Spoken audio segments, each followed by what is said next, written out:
Well, welcome to another episode of the Grazing Sheep Podcast. I'm your host, Big Tom Perkins, along with Dr. Cameron Miley. And Cam, you're out traveling, aren't you?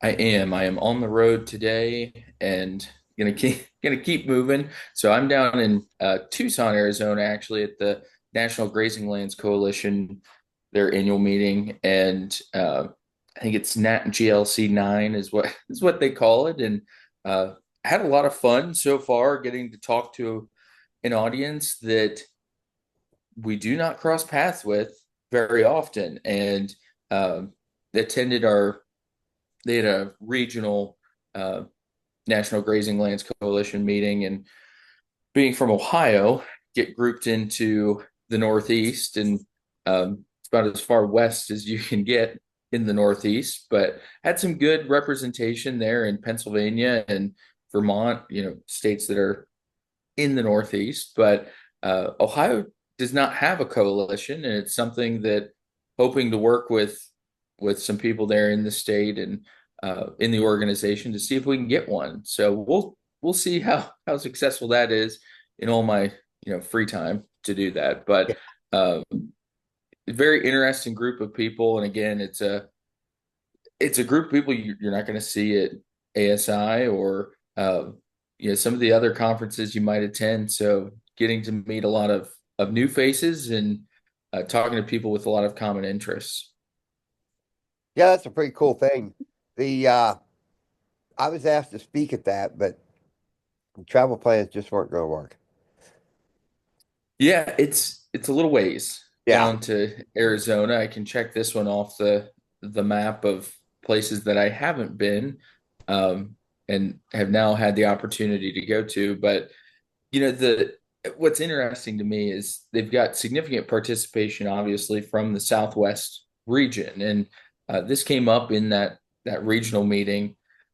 We've got people that are very passionate about grazing in an area where they have a difficult time growing grass, and I'm sure they would argue with me that, hey, we're reverting some of this desert land into a grass producing environment and finding how to manage in a better way so that we have grass available to livestock, and that's fine.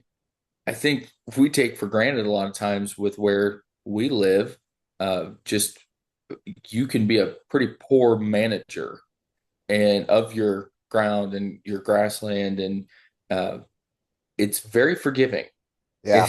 compared to a lot of other areas across the U.S. So that's been I try not to bring up, oh, we've been in a drought, in Ohio, stuff around these guys because they're like, oh, you had twice as much rainfall as we have every year. Yeah. So, uh, yeah, that's been some neat discussion there. Attended probably the best session that would be outside of like what I would consider area of interest, was farm secession, and to hear how these ranchers are going about uh, moving on to the next generation is something in agriculture we don't like to talk about. It's not a comfortable topic to talk about, but very important when we think about who's following in our footsteps or who's taking over that farm or ranch, to ensure that it's around in the next generation, and then also generations that come after that. So that was interesting. Had a really good there was a really good panel discussion on solar grazing, and had Eli Valdez and Ryan Endard on that, and Kevin Richardson from American Solar Grazing Association as well. And so kind of a novel new concept in the innovation and technology session that these people are passionate about targeted grazing. They're passionate about custom grazing, and really fits in nicely to the wheelhouse of what they're operating in. So yeah, it's been fun. Yeah, it does sound like fun. So I was on the Wednesday night networking a couple of weeks ago. That's through the GROW organization. I should have looked up to see what GROW stood for, but it's GRO. And if you go on their website, you can see some of their podcasts that they have on there. But that was that was a neat and a different. It's the first, I guess, speaking thing I did that was all on Zoom. And Yeah. for Yeah. you, that's old hat for you. But Explain a little bit on just what they do with the Wednesday Night Network group, how the format is. so this started during COVID. Steve Kenyon, he's from he's a custom grazer out of Alberta, Canada. Well known up there and well known in the States as well. And he was saying that he had done a couple of so in the wintertime he goes to a bunch of grazing conferences, does a lot of speaking. And when COVID hit, they canceled all the conferences, but then they decided to make them all Zoom calls. And so he did a few of these Zoom meetings, and he would talk about, he would sit there and talk for an hour and just to mostly a blank screen. Because a lot of these Zoom calls, they have people shut their videos off because they can't use up that much bandwidth. And at the end of the meeting, they said, "Well, we want to thank Steve and have a good day." And then it just shut off. And he said, "This isn't right." Well, he said that he learned more by talking to people after the conference, during lunch breaks, during coffee breaks, and he felt like that was the whole thing that was missing in this was the networking. So he got together with the Grow organization, and they wanted to put something together where they would have a guest speaker come in. And so the guest speaker comes in and talks for like maybe 15 minutes. He just explains like what they're doing and how they're doing it, maybe what their goals are. And then Steve talks about what he's doing.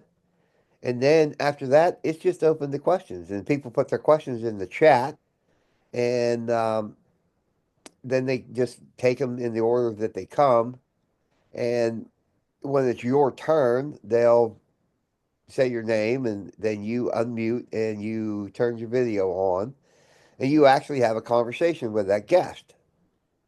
And so I love it because it's so many times you'll get a question. I get questions in emails and as soon as I read the question, I've got a couple of questions I have to ask before I can answer that question. So it is nice that you have these little conversations. And I was kind of a last minute pick. The fellow that was going to do it for whatever reason couldn't at the last minute, and so Steve got a hold of me and asked if I'd be willing to fill in. And I think we had like 65 or 70 people on that call, and I was a bit concerned, thinking that because I've been on a few of these where not very many people ask any questions, and so it can be a bit challenging at first to kind of get the conversation started. Yeah, But you did not have that issue. I And didn't I have that was, issue at all. I was pretty surprised by that. There was a lot of people asking questions. Quite a few podcast listeners that that saw it and wanted to get registered and get on. And so yeah, it's a cool thing. it was I fun to really like it. watch. I mean, I've had conversations with Greg Judy, Gabe Brown, just Temple Grandin, on and on and on. Last week they had Fred Provenza. He's incredibly interesting. And he's so smart. I don't have a question. I'd rather just sit and listen to anything he says. But yeah, it was pretty cool. There was lots of questions. A few, I want to call them cultural differences, but they're really not cultural, I guess, because they're out. Alberta's what, like in their Great Plains part of that, heading towards the west side of that, and their lamb market is that heavy lamb that's fed all the way through. And here on the East Yeah, I Coast, think it's fair. I think it's fair to say cultural differences because there was okay, a lot of Canadian just production model yeah, that is not anything like what you're doing. And that it was really interesting to see the questions that they had about, just a place that's really not, it's not like you're on the other side of the globe, you know. no, you're down the No, road a little I bit. do think it's a lot like what maybe what happens out west here in the States. I think it's more of that kind of a market. So it's because I was talking about selling lambs at 60 pounds, 70 pounds, and getting them off the farm as quickly as possible, and everybody was like, well, what do they do with those lambs? And they tell them they went into the ethnic market. They had no idea what the ethnic market was. And some of them had never heard of the ethnic market. And we kind of just take that for granted here on the East Coast. We just feel like everybody knows what the ethnic market is. So yeah, they could not figure out why I was selling lambs so light. And then the price differences. I was trying to make the point that I can get the same amount of money in the end, not dollars per pound, but the same check when I sell a bunch of 60-pound lambs as if I sell 90-pound lambs. I basically get paid the same money just because that price Yeah. is so hard. Yeah, they were kind of blown away by that. And Yeah. I, of course, was a wolf in sheep's clothing, not terribly wolf-like in uh, the question I asked, but had to put on there.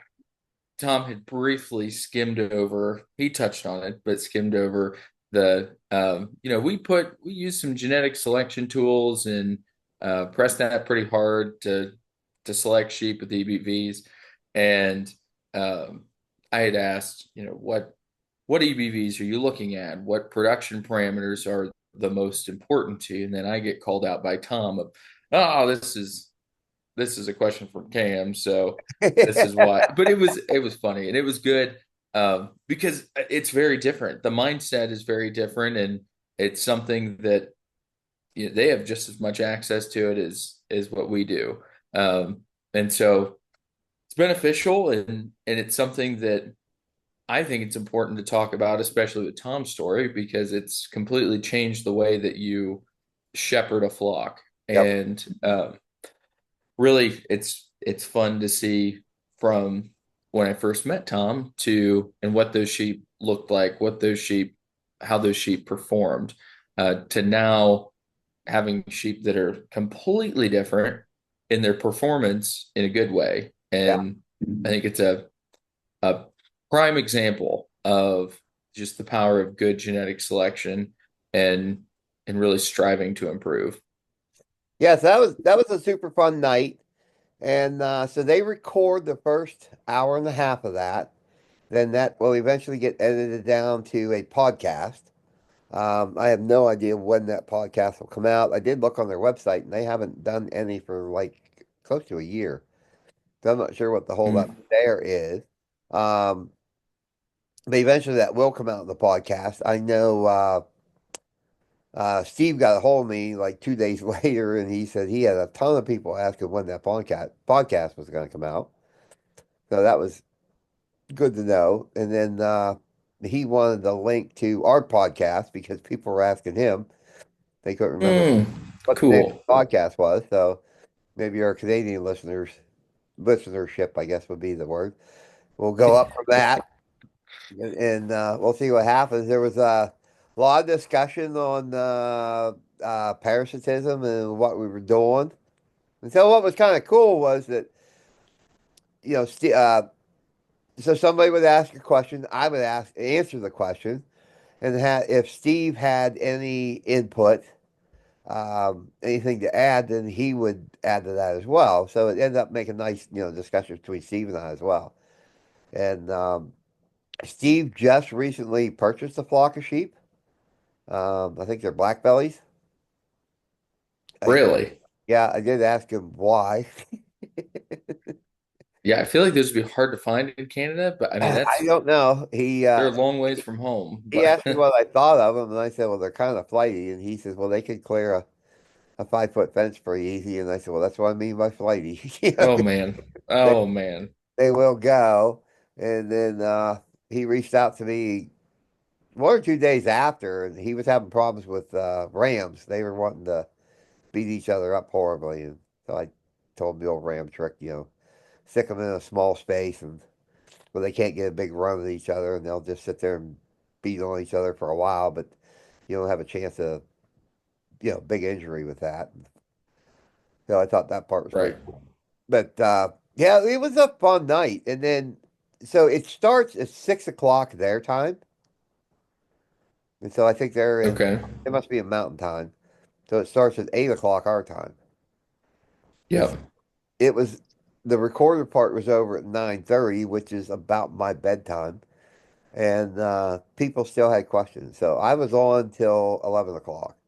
Yeah, Or, yep. it was a late night, and the questions were fun, and maybe you already gave the web address for that, but that is open to the public. All you have to do is register and hop on. Yeah, you register one time and then they will send you an email. It's every other Wednesday through the winter months. And if you look on any of the grazing groups on Facebook or the regenerative ag groups on Facebook, they usually put that on there. It's WNN, Wednesday Night Networking, they call it. And there's always a picture of Steve there and whoever the guest speaker is going to be. But you register for that, and you only have to register for it one time. They will send you that email and the link to that meeting. And but I really enjoy it. I have friends on there now from kind of all over the place that I talk to that have never been guests. Because once that recording is over, a lot of people will just leave. But there's probably 40 or 50 that just kind of hang on and just listen to whatever the discussion is. And at that point, kind of anybody can chime in with anything. Um, Mm. you know, if somebody asked, how I kept water from freezing and I told them, and somebody else had a completely different way that they did it, well, they can chime in at that point too and put their 2 cents in as well. So it ends up becoming, usually a pretty good discussion. And there's a few jokes here and there and all that because Right. de Right. definitely some jokesters on there. It's a lot of fun. Yeah, so go check it out, and that's I think where you can find the recording of it as well. I really enjoyed. I was going to try to make it to Fred Provenza's talk here this previous Wednesday night, and just couldn't get it done. But I think people are always looking for information and Yeah, a place to connect virtually, even if that place is not near your home. yeah, If the discussion is Canada based or Western production. I'm of the belief that you got to be able to find something in there uh, to take back to your own operation. yeah. There's a lot of good information. Steve always talked about. He was at a conference and he ended up sitting down across from a lady at lunch who raised something like 10,000 turkeys, Hmm. and he just found this incredibly interesting. And he says, by the time I was done with lunch, he said, I felt like I could have went home and raised some turkeys. Right. You know, Right. she was raising them on grass and she was just talking about all these things. But he said, these are the things that you just you never hear about at a lot of these conferences. But, this lady was there and she was interested in grazing and I've talked to tons of people and I found out just kind of weird facts that people are doing. And then I always find their whole story just to be interesting. How the world you get into turkeys or how, Oh whatever yeah. whatever it is you're doing. But you'd be surprised how many times they're talking about, for instance, doing turkeys, and then all of a sudden they'll mention something. I'd be like, huh, I bet I could do that with sheep. And I never, it could be watering or feeding or whatever, but you just come up with a little tidbit you hadn't thought of before, and you start to think Yeah, maybe I can apply that theory to my sheep or whatever I'm doing. right. Well, and we could do a couple episodes on, you and I both used to raise rabbits, Yep, and not one or two, but quite a few at any one yep, point in time. Uh, you've got a pretty interesting quail operation yep. that I find just fascinating, and yeah, it's fun. You meet people that are raising sheep, and then you find out. oh, they also do this, or they, and it didn't have to be Yeah. ag focused, but it's like, oh, that's fascinating. So yeah, it's always worthwhile to hear those stories, and I think probably the best part of that discussion. Yeah, so a big question too was, why I lamb when I lamb and all those kind of things. And it was interesting because, they're lambing because of their market and their, whatever their market is, or they're lambing because of their weather. You got to remember, they already have feet of snow and their temp's been cold for a very long time. Right. And their grazing season is pretty short. Yeah. Yeah. And that's, And they do way I, more bale grazing than we do because their ground freezes and stays frozen. yep, The it's it's huge. Yeah, That yeah, it's that really makes a huge it's really difference. interesting. Yeah, this past weekend we were up at a producer's farm in northern Michigan collecting some samples, and again, same situation. Like we drove through an alleged 34 inches of snow that Ooh, they had previously, and it's like, man, this is the first week of December. Like yeah, I don't know the last time I've seen this much snow in Ohio, at least that central region, and um, but they've got sheep out on dry lot, ground's frozen. It's easy to manage sheep on, I shouldn't say easy, easier to manage sheep on frozen ground than mud. yeah, And I don't think we could operate in the same fashion in in our region, yeah, just because of the mud and the issues that come with that. But yeah. When I first learned to bale grazing, it was because of that Wednesday night networking, and so we tried some. We had tried. I guess that's probably not true. I guess I had heard of it before that, but I guess it was through that Wednesday night networking where it finally hit me. Oh, well, these guys do this, with a herd of 400 cows successfully because the ground is frozen and they've got 2 or 3 feet of snow and they have yep. they have all these bales. The bales have been there for months because they can't get through to get the bales out, or it's much harder to get through to get the bales out for that. But I know Steve talks about a herd of 400 cows. He could cover 35 acres in a winter with Mm. with bale grazing. And I found that fascinating. I was like, I thought there'd be a lot more ground than that. But then I started thinking about, my handful of cows and thinking, geez, I'd be lucky to cover an acre. You know, Right. you know, Right. Yeah, if the and it numbers would are be a this, it'd be a mud mess. You yeah. know? Right. Yeah. Yeah. And speaking about winter, you've got a set of lambs on the ground that are coming kind of early winter, late fall here. Yep. And you set those up, and this was a designed breeding system. And I think we've probably harped on, your model of lambing multiple times a year. And I was just talking with someone the other day that had mentioned like they had either listened or had just thought about, having sheep in a barn during lambing and lactation, and then turning those dry ewes out on grass. And really just the things that we've talked about previously on maximizing that land use, maximizing the number of mature ewes that you can have out on that ground, and increase production of the total number of lambs that you're able to market out of there. And so you've got them in a barn lambing right now, and everything's going well. Yeah, the sheep are doing good. They're really good body condition.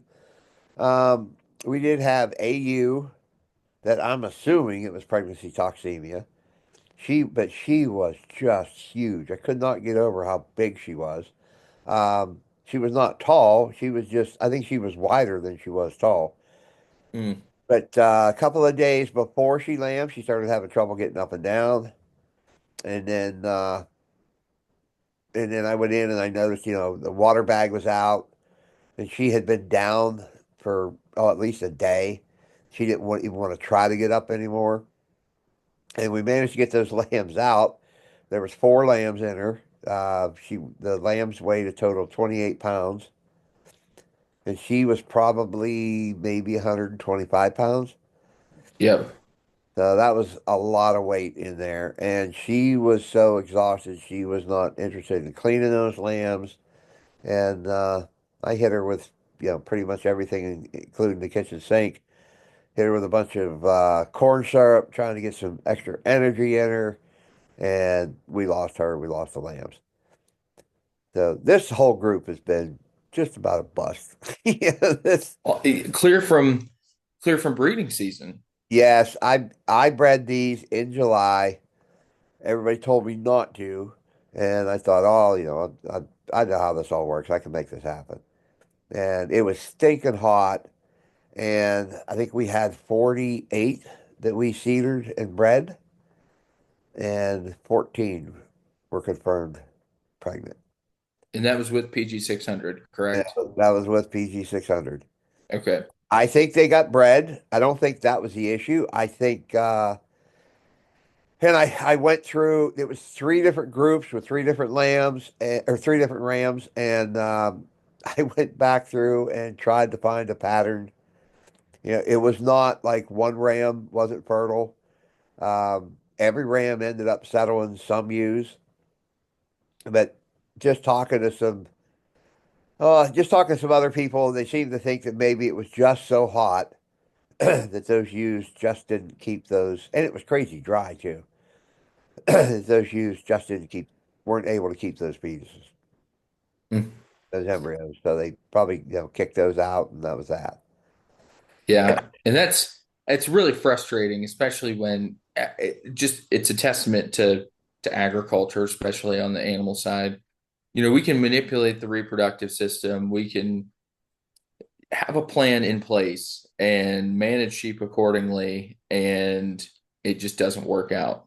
And it's like, man, how do you do that and then not get discouraged afterwards? Because there's a lot of time and effort that goes into the planning side of this and there's a reason why you were trying to get those sheep bred for Yep. the time that you were trying to breed them. And so when it doesn't happen, it's planning clear from the marketing side of things and then the breeding side of things. And then, to carry it out, you're stuck with, how many ewes now that um, it's almost not worth your time to lamb them out when they're not in that big group. I So know. So it's so it's frustrating. we're down to 13 ewes in this group, two of which have lambed already.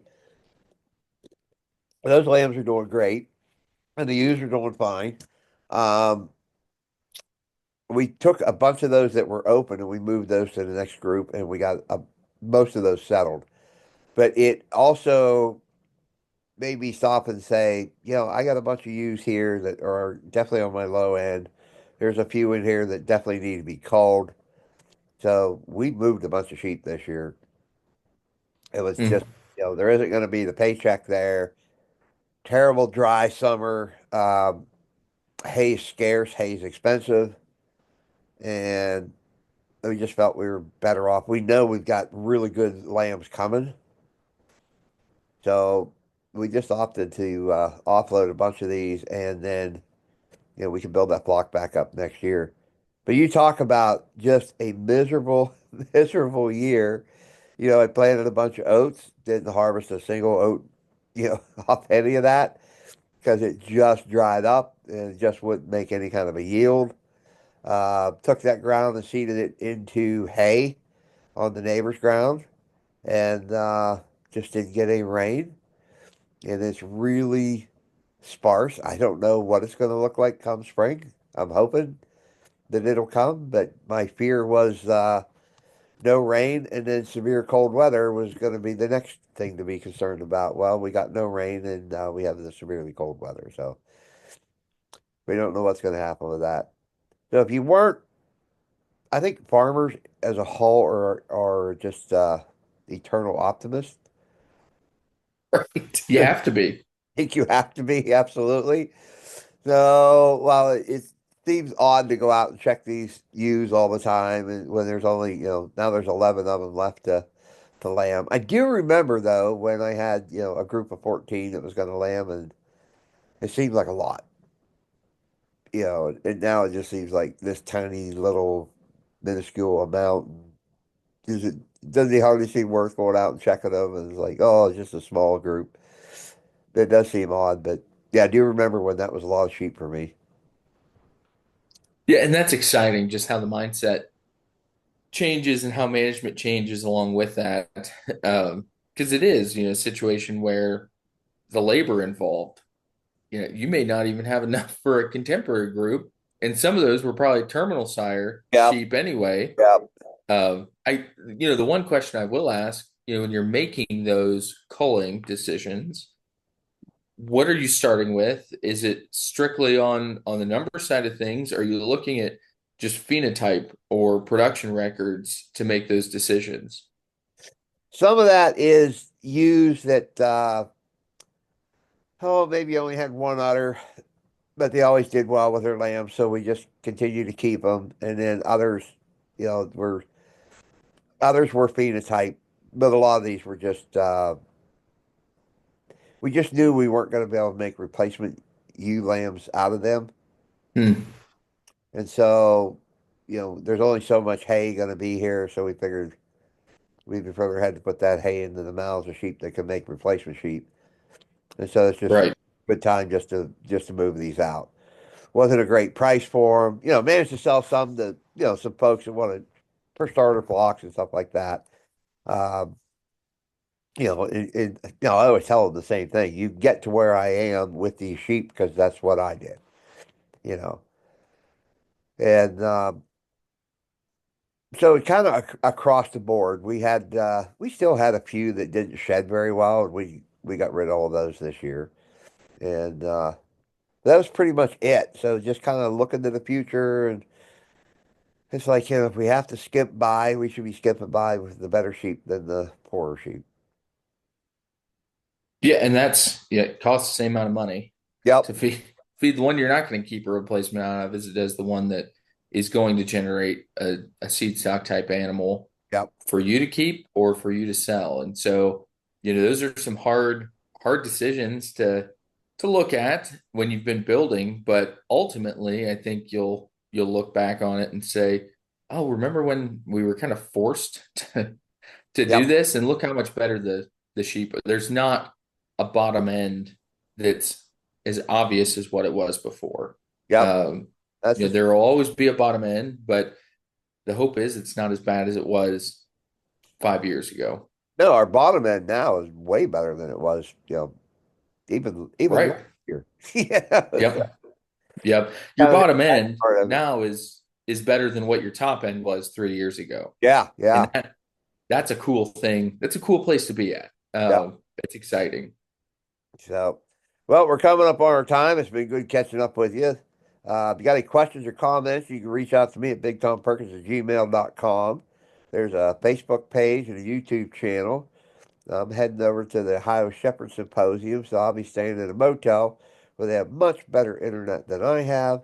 So my plan is to sit there in the evening and upload a bunch of YouTube videos and have them all done and just ready to go. Nice. That'll be my plan this evening. And so I'm going to be speaking too at the Northern Indiana Grazing Conference the end of January. I think it's January 31st and February 1st. Yeah, so we'll be holding out for no snow and above freezing temperatures for you. We'll see what happens. I don't know. So Yeah, it's going to be a long drive for me, but I'm excited about it. But that'll be fun. so, all right. Well, we thank you for listening, and it's been good catching up with you, Cam. So we'll talk to you later. You too, Tom. We'll see you soon. All righty. Bye.